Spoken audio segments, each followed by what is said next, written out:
Hello everyone, welcome to my channel. And आज हम complete करने वाले हैं हमारा chapter chemical reaction and equation, जो है क्लास 10th केमिस्ट्री का एक चैप्टर। तो हमने प्रीवियस वीडियो में कंप्लीट किया था chemical reaction and chemical equation. Now in this video we will complete type of chemical reaction and effect of oxidation in our daily life. So let's begin. तो सबसे पहले हम देखते हैं कि केमिकल रिएक्शन जो है वो कितने टाइप के होते हैं।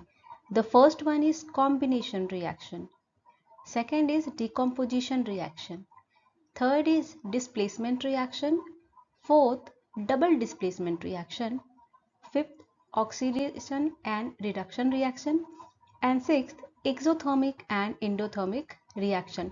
तो इन सारे टाइप्स के रिएक्शन को हम वन बाय वन करके इन डिटेल अभी पढ़ेंगे। सो हम सबसे पहले स्टार्ट करते हैं हमारा कॉम्बिनेशन रिएक्शन। जैसा कि आपको इस नाम से ही पता चल रहा होगा, कॉम्बाइन होना। तो इस रिएक्शन में बेसिकली रिएक्टेंट कंबाइन होते हैं एंड वो फॉर्म करते हैं हमारा product. It is also known as synthesis reaction. अब दो रिएक्टेंट हैं, वो मिलकर एक नया प्रोडक्ट बना रहे हैं, तो ये क्या कर रहे हैं? बेसिकली ये सिंथेसिस कर रहे हैं, इसीलिए इस कॉम्बिनेशन रिएक्शन को हम क्या कहते हैं? सिंथेसिस रिएक्शन भी कहते हैं। Chemical reaction where two or more substances combine to form a single new substance. अगर दो या दो से अधिक सब्सटेंस कंबाइन करके एक सिंगल नया सब्सटेंस फॉर्म करते हैं, तो वैसे केमिकल रिएक्शन को हम क्या बोलते हैं? Combination reaction. अब एक जनरल फॉर्म इसका देखते हैं। सपोज ए एंड बी क्या है? हमारे रिएक्टेंट, एंड ये क्या फॉर्म कर रहे हैं? एक सिंगल प्रोडक्ट। ये क्या है? हमारा सिंगल प्रोडक्ट है। तो ये इसका एक जनरल फॉर्म है इस कॉम्बिनेशन रिएक्शन का। अब हम इसको एग्जांपल से समझते हैं। जैसे यहाँ पर सोडियम क्लोराइड के साथ कंबाइन करके हमारा सोडियम क्लोराइड फॉर्म कर रहा है, जो है एक salt.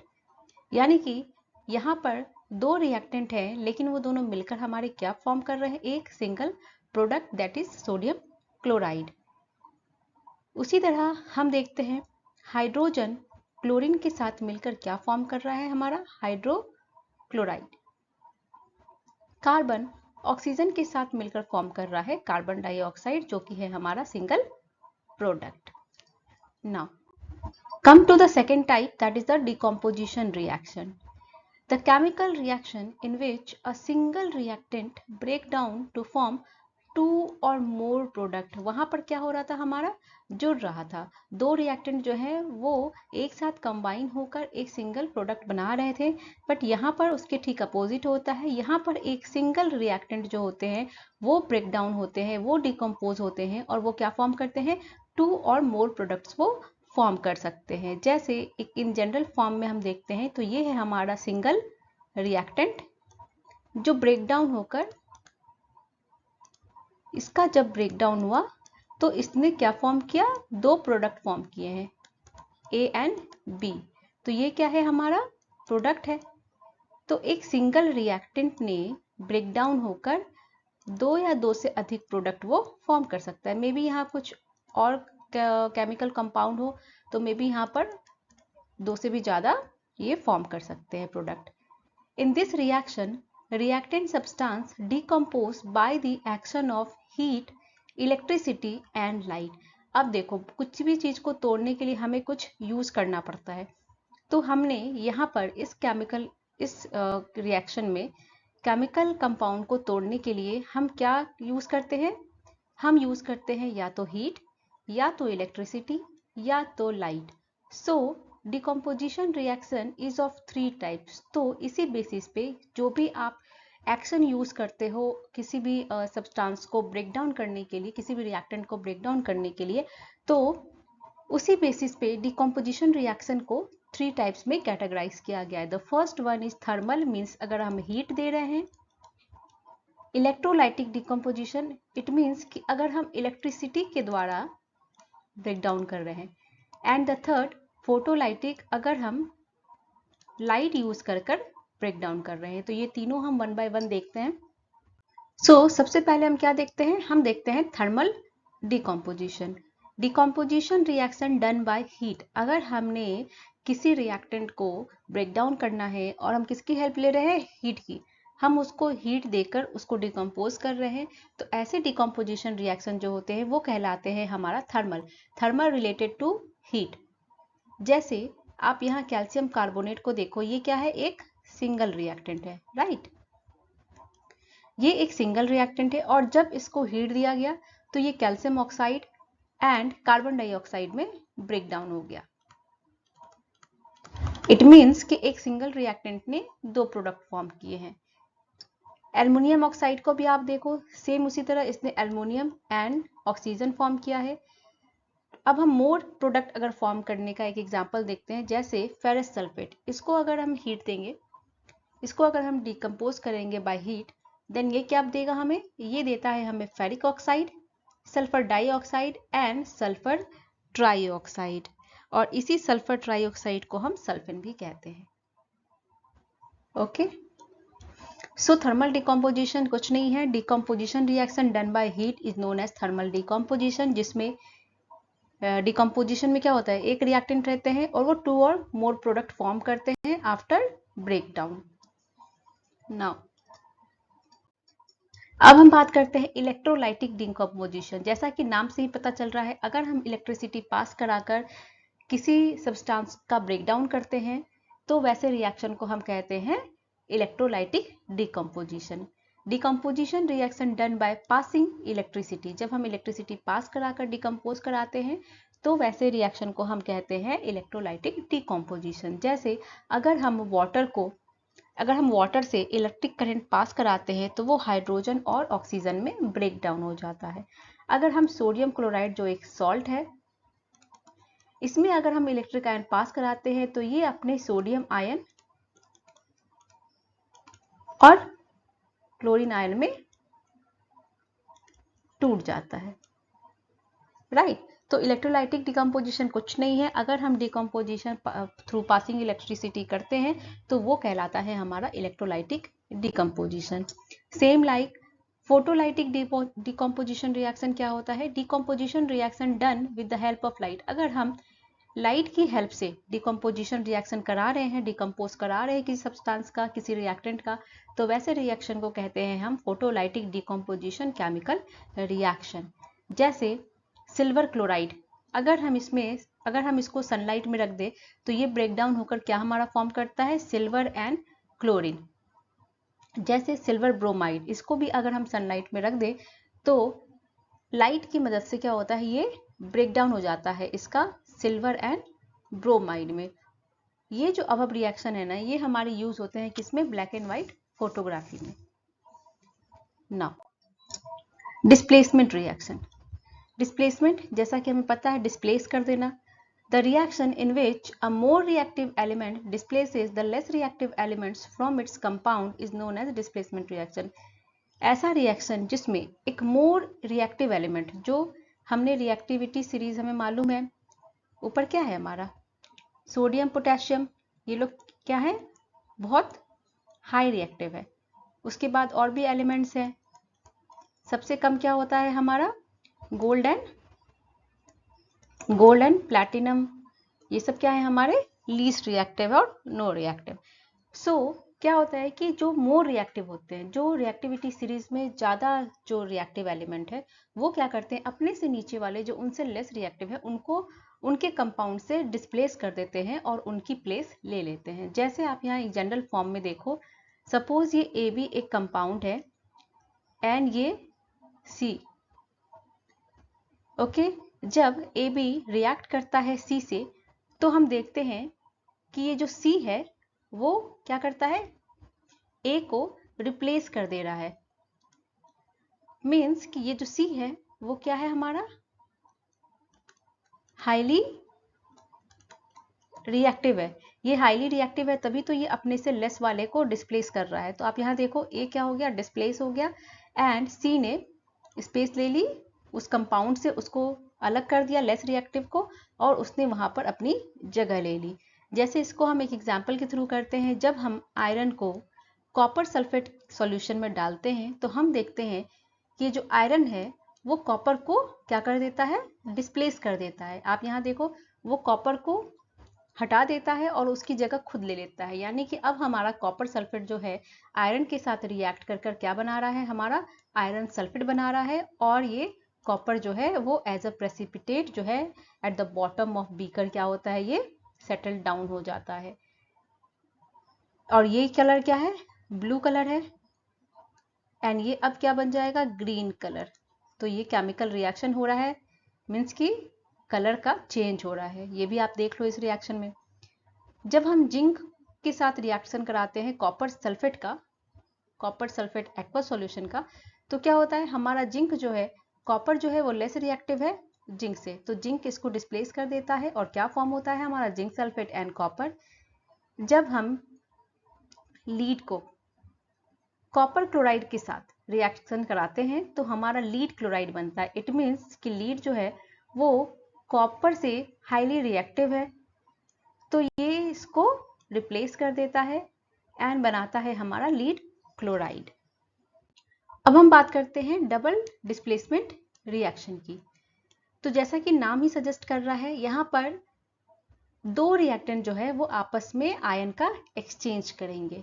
The reaction in which two reactant exchange ions to form two new compounds. In a simple way, it is a reaction in which a part of one reactant is replaced by part of another reactant. जैसे हम इसका एक general form यहाँ देखते हैं, A and B ये एक compound है जो एक सिंगल रिएक्टेंट है, एंड C and D एक कंपाउंड है जो कि रिएक्टेंट 2 है हमारा। अब हम यहाँ पे देखते हैं कि इस रिएक्टेंट का एक पार्ट यानी कि B ने आयन एक्सचेंज कर लिया, इस रिएक्टेंट के आयन B ने D के साथ आयन एक्सचेंज कर लिया, यानी कि B यहाँ आ गया एंड D इसकी प्लेस पे आ गया। तो आप देख रहे हो, two reactant exchange ions, two reactant exchange ions to form two new compounds. तो अब हमारा क्या बन गया, A and D plus B and C। तो ये क्या है, टोटली न्यू कंपाउंड्स जो है हमारे फॉर्म हो गए हैं। कैसे फॉर्म हुए हैं, जब टू रिएक्टेंट के आयंस ने आपस में क्या किया है, आयंस को एक्सचेंज कर लिया है। ओके, इसको हम एग्जांपल से समझते हैं। जैसे सोडियम सल्फेट को जब हम बेरियम क्लोराइड के साथ रिएक्ट कराते हैं तो ये जो बेरियम है वो किसकी जगह किसके साथ, ये है हमारा रिएक्टेंट 1 और ये है हमारा रिएक्टेंट 2।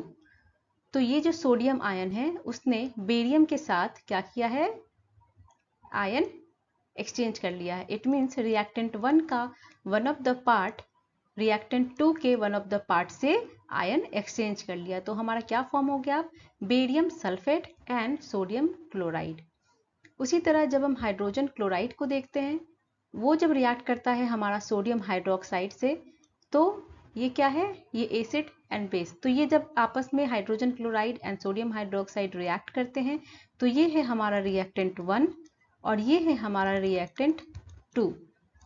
तो रिएक्टेंट 1 का पार्ट यानी कि रिएक्टेंट 1 का आयन हाइड्रोजन ने सोडियम के साथ क्या किया है, इस रिएक्टेंट के पार्ट के साथ आपस में क्या कर दिया, उसको डिस्प्लेस कर दिया है।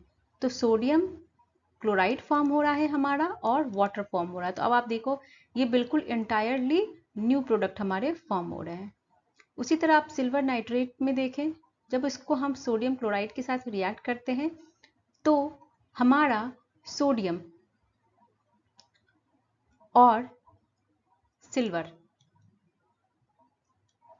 ये रिएक्टेंट 1 है हमारा और ये रिएक्टेंट 2 है हमारा।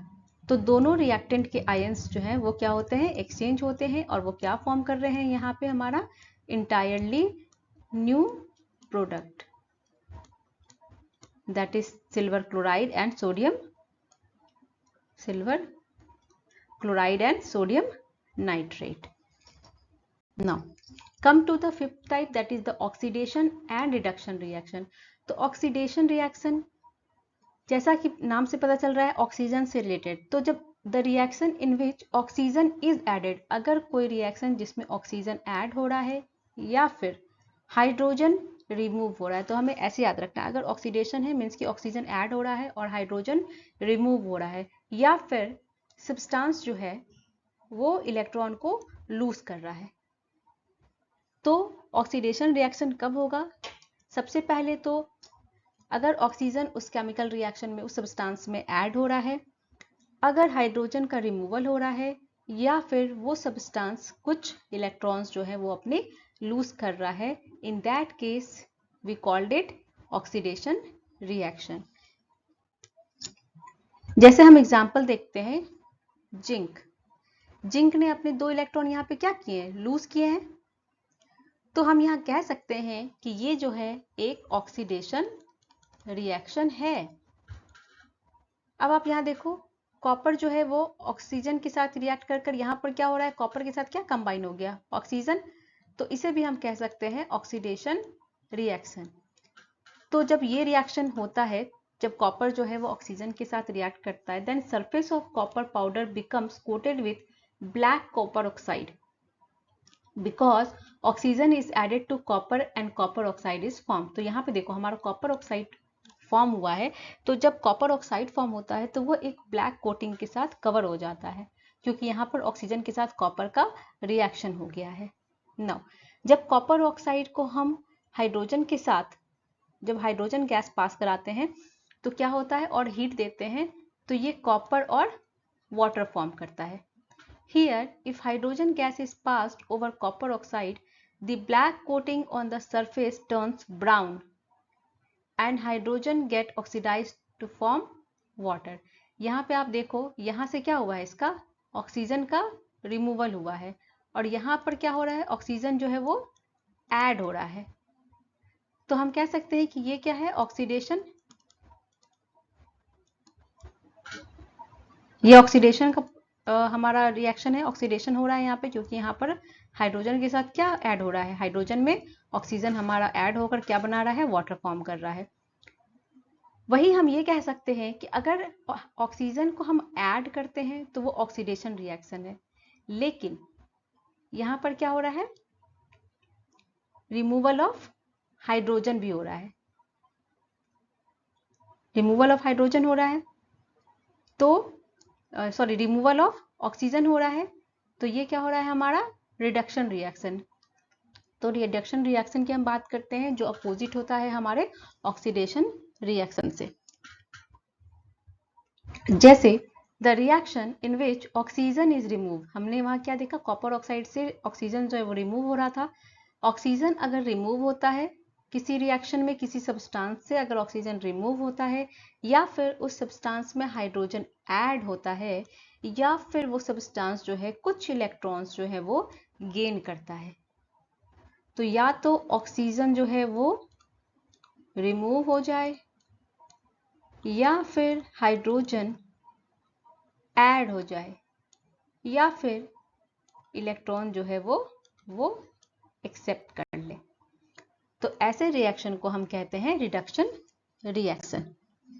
जैसे आप यहाँ देखो, वहां पर जिंक ने 2 इलेक्ट्रॉन लूज किए थे तो वहां ऑक्सीडेशन हो रहा था, लेकिन अगर इनको हम 2 इलेक्ट्रॉन दे दें तो ये क्या बन रहा है? हमारा जिंक। तो ये हमारा क्या हो रहा है? Reduction reaction. अब पोटेशियम क्लोरेट में देखो, यहां से ऑक्सीजन का क्या हो रहा है? रिमूवल।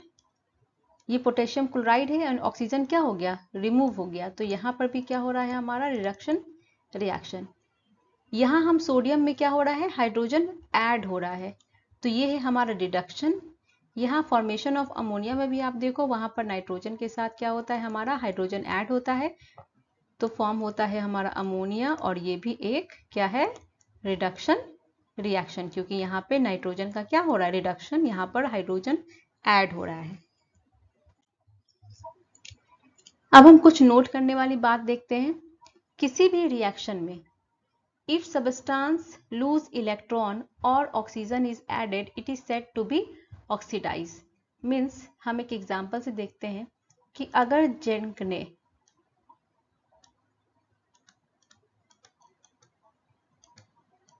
जिंक ने यहाँ पे इलेक्ट्रॉन लूज किया है, तो इट मीन्स कि जिंक जो है अब ये क्या हो गया है? ऑक्सीडाइज्ड हो गया है। तो उस सब्सटेंस को हम क्या कहेंगे, ऑक्सीडाइज, मीन्स कि जिंक यहाँ पर क्या हो गया, ऑक्सीडाइज हो गया है। If a substance gain electron और loses oxygen it is said to be reduce. जैसे यहाँ पर नाइट्रोजन प्लस हाइड्रोजन, ये हमारा क्या बना रहा है, अमोनिया। तो यहाँ पर नाइट्रोजन में हाइड्रोजन ऐड हो रहा है, तो हम कहेंगे कि ये जो नाइट्रोजन है वो क्या हो गया है, वो रिड्यूस्ड हो गया है, क्योंकि यहाँ पर क्या हो रहा है, रिडक्शन रिएक्शन हो रहा है एंड नाइट्रोजन जो है वो क्या हो रहा है, रिड्यूस हो रहा है। तो अब हमने ऑक्सीडेशन रिएक्शन देखा, हमने रिडक्शन रिएक्शन देखा, लेकिन अब हम देखेंगे कि ये दोनों अलग अलग हमने देखा इसके एग्जाम्पल में, कि ऑक्सीडेशन अलग से हो रहा था, रिडक्शन का एग्जाम्पल हमने अलग से देखा। लेकिन जब किसी केमिकल रिएक्शन में ये ऑक्सीडेशन एंड रिडक्शन दोनों साथ ही साथ परफॉर्म होते हैं, तो वैसे रिएक्शन को हम कहते हैं redox reaction, reduction oxidation, reduction oxidation. Okay, so redox reaction क्या है, the reaction in which oxidation process and reduction process takes place simultaneously are called redox reaction। आप यहाँ पे एक जनरल फॉर्म से देखो, दिस इज ए, ये neutral है अभी, बी रिएक्टेंट 2, ये भी अभी न्यूट्रल है, ये रिएक्टेंट 1 है, ये रिएक्टेंट 2 है, और ये दोनों अभी न्यूट्रल है।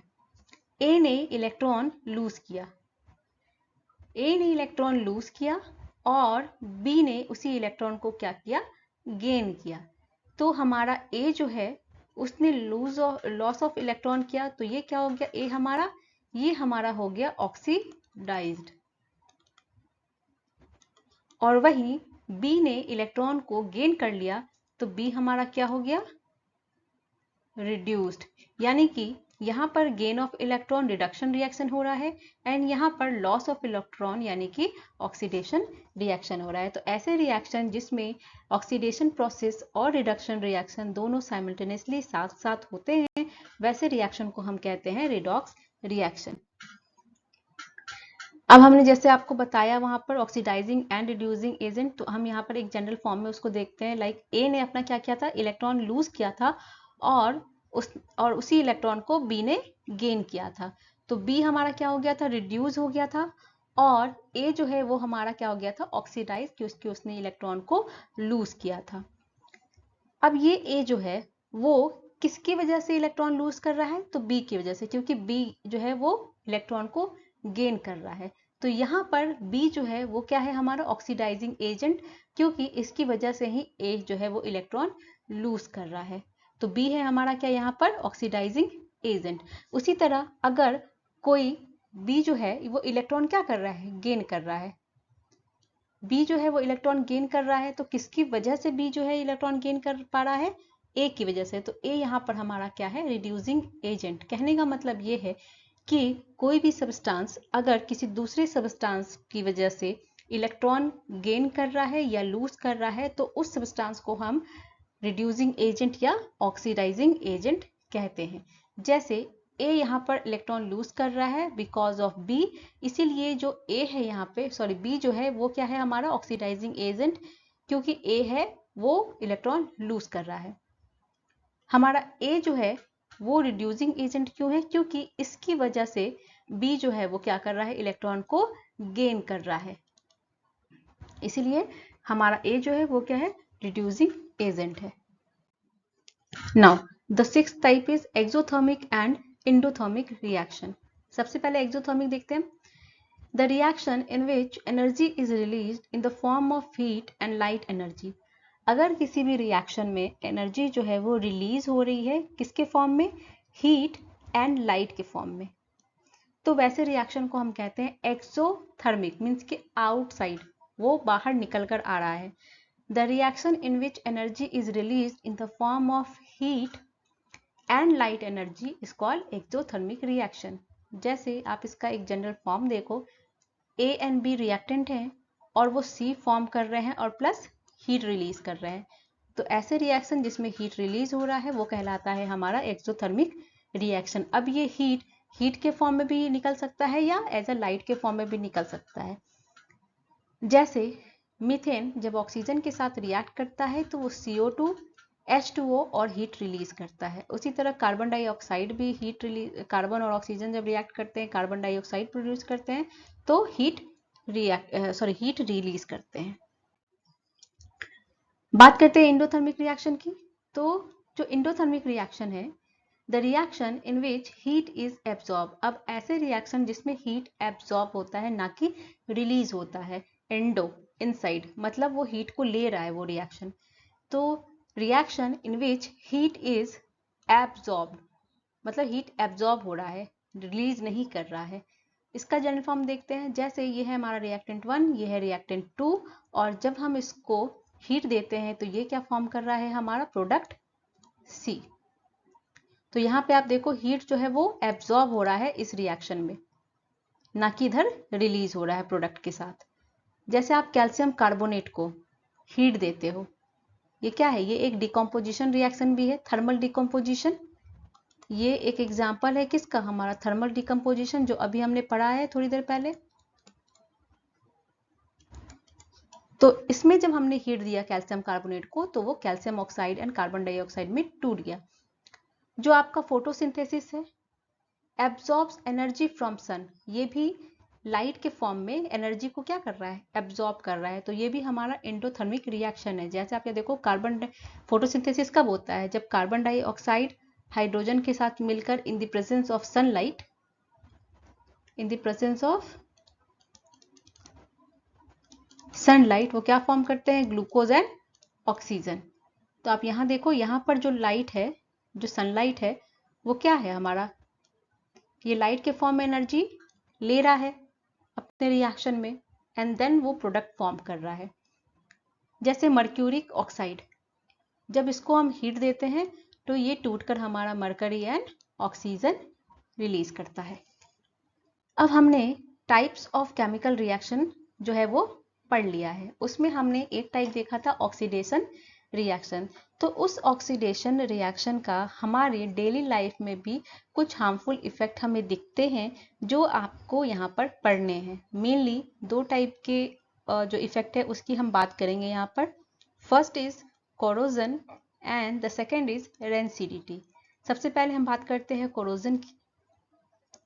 कोरोजन जो होता है वो कुछ नहीं होता, वो होता है कि जब आपने जैसे आयरन को देखा होगा, अगर आप उसको लंबे समय तक बाहर छोड़ दो, खुले ग्राउंड में कहीं छोड़ दो, तो क्या होता है, लंबे समय तक वो क्या होता है, इन्वायरमेंट में एक्सपोज्ड होता रहता है। और उस इन्वायरमेंट में हमारा क्या प्रेजेंट है, उसमें एयर है, मॉइस्चर है और अदर केमिकल्स प्रेजेंट रहते हैं। तो जिसकी वजह से क्या होता है, वो मेटल जो है वो धीरे धीरे क्या होने लगता है, देखोगे आप उसके ऊपर एक कवरिंग आने लगती है, ब्राउनिश टाइप की या ग्रीनिश टाइप की, ऐसी कुछ कुछ कवरिंग उसके ऊपर होने लगती है। जिसकी वजह से क्या होता है कि वो जो सब मेटल है या वो जो सब्सटेंस है वो अब क्या होता है, वो डिट्रियोट होने लगता है, वो खराब होने लग जाता है और धीरे धीरे वो ब्रिटल होने लग जाता है।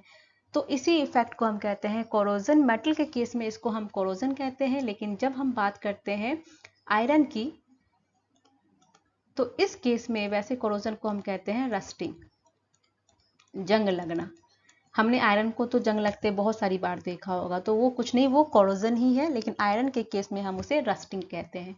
So corrosion is the deterioration of metals due to a reaction with its environment, air, moisture and other chemical present when it is exposed for a longer period of time। अगर आप किसी metals को छोड़ देते हो तो वो धीरे धीरे डिट्रियोट होने लगता है। कैसे होने लगता है, जब वो अपने इन्वायरमेंट के साथ क्या करने लगता है, रिएक्शन। इन्वायरमेंट के साथ रिएक्शन मतलब जो इन्वायरमेंट में एयर, मॉइस्चर या अदर केमिकल प्रेजेंट है उसके साथ रिएक्ट करने लगता है और धीरे धीरे उस मेटल्स का क्या होने लगता है, डिट्रियोरेशन होने लगता है। जैसे आपने सिल्वर, जो घर में मम्मी जो होती है, दीदी, ये लोग क्या पहनते हैं, ये लोग पायल पहनते देखा होगा आपने। तो जब पायल पहनते तो आप देखो धीरे धीरे जब नया स्टार्टिंग पहनते हैं तो वो बहुत काफ़ी शाइनी दिखते हैं, काफ़ी वाइटिश एकदम से होता है उनकी चमक। लेकिन धीरे धीरे एज टाइम पासेस आप देखोगे वो धीरे धीरे डल होने लगते हैं, उनके ऊपर वो थोड़ी थोड़ी काली दिखने लग जाती है। तो वो कुछ नहीं होता, वो यही कोरोजन होता है, क्योंकि सिल्वर हमारा मेटल है और वो बहुत टाइम तक क्या होता है, एयर, मॉइस्चर, इन सब के क्या होता है, कॉन्टैक्ट में आता है, जिसकी वजह से उसके ऊपर एक ब्लैक कोटिंग चढ़ने लग जाती है। ग्रीन कोटिंग ऑन कॉपर, आपके घर में अगर कॉपर वेसल्स होंगे, कोई जग होगा, कोई ग्लास होगा, आप देखो उसको कुछ टाइम के बाद आप देखना उसके ऊपर आपको ग्रीन ग्रीन कोटिंग दिखने लगती है। तो ये कोटिंग भी कुछ नहीं है, जो कॉपर है वो अपने इन्वायरमेंट के साथ रिएक्ट कर जाता है, एयर मॉइस्चर एंड केमिकल्स जो भी प्रेजेंट है उसके साथ रिएक्शन करता है, और इसी की वजह से क्या हो जाता है, उसके ऊपर वो ग्रीन कोटिंग चढ़ने लगती है।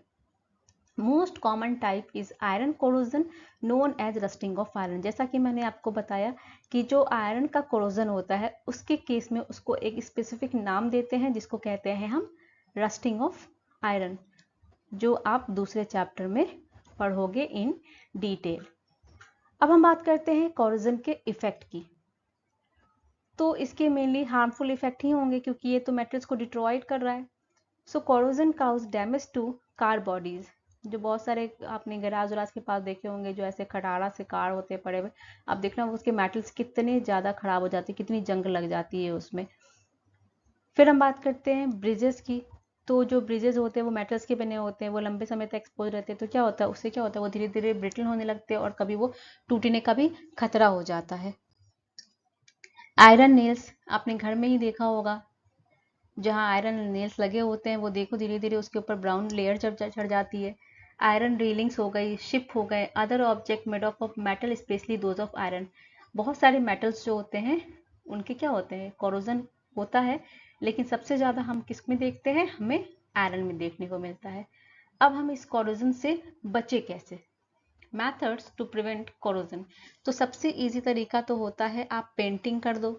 कोई भी मेटल है जिसको आपको कोरोड होने से बचाना है उसके ऊपर आप क्या कर दो, पेंट की लेयर चढ़ा दो, या फिर आप उसको ऑयलिंग कर दो या फिर ग्रीजिंग कर दो। इससे क्या होता है वो ऑक्सीजन के कांटेक्ट में नहीं आ पाता, आपने मतलब उसका कांटेक्ट खत्म कर दिया, तो इसकी वजह से क्या होता है उसकी कोरोजन नहीं होती। Use non corrosive metals such as stainless steel और एल्युमिनियम। अब एल्युमिनियम और स्टेनलेस स्टील जो होते हैं वो जल्द कोरोसिव नहीं होते, तो आप इनको यूज कर सकते हो। Keep metal surface clean and dry. Metal surface को आप हमेशा क्लीन एंड ड्राई रखो।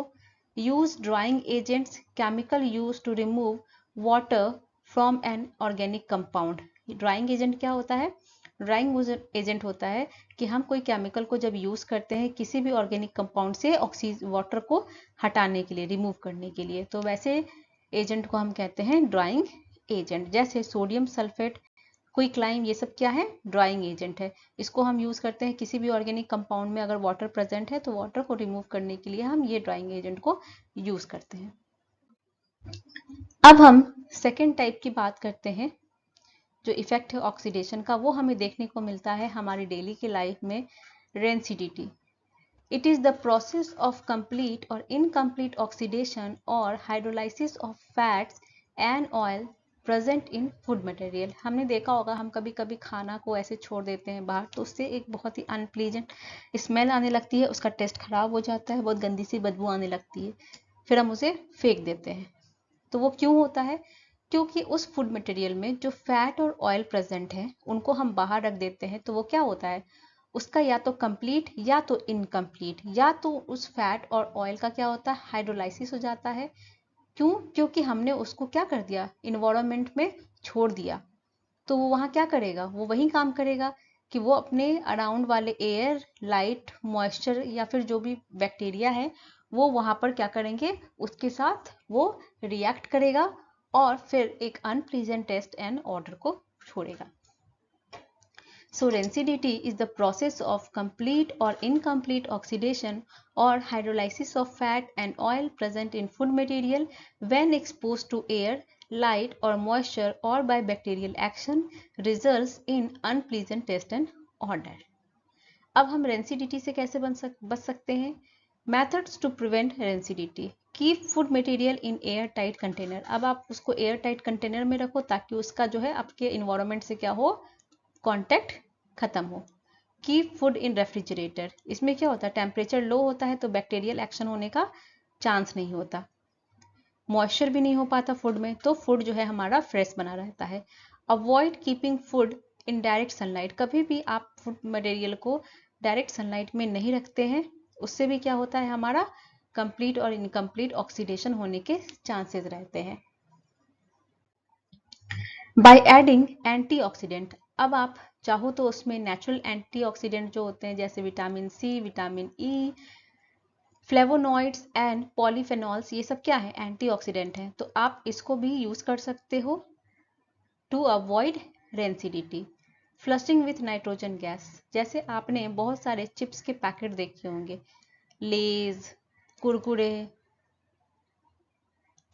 है ना, हम उसमें क्या कहते हैं, हम उसमें कहते हैं कि पैकेट में सिर्फ हवा भरी है, तो वो हवा जो होती है वो कुछ नहीं, वो ये नाइट्रोजन गैस भरी होती है। क्यों भरी होती है, ताकि उसमें जो फैट एंड ऑयल्स जो भी यूज हुए हैं उनका ऑक्सीडेशन ना हो और वो एक लंबे समय तक फ्रेश बना रहे। इस वजह से chips packets are flushed with nitrogen gas to prevent rancidity. So I hope आपको ये जो हमारा वीडियो है ये समझ में आया होगा, और समझ में आया है तो please do like my video and subscribe my channel. मैं आपसे मिलती हूँ नेक्स्ट वीडियो में विद द न्यू चैप्टर। तब तक के लिए गुड बाय।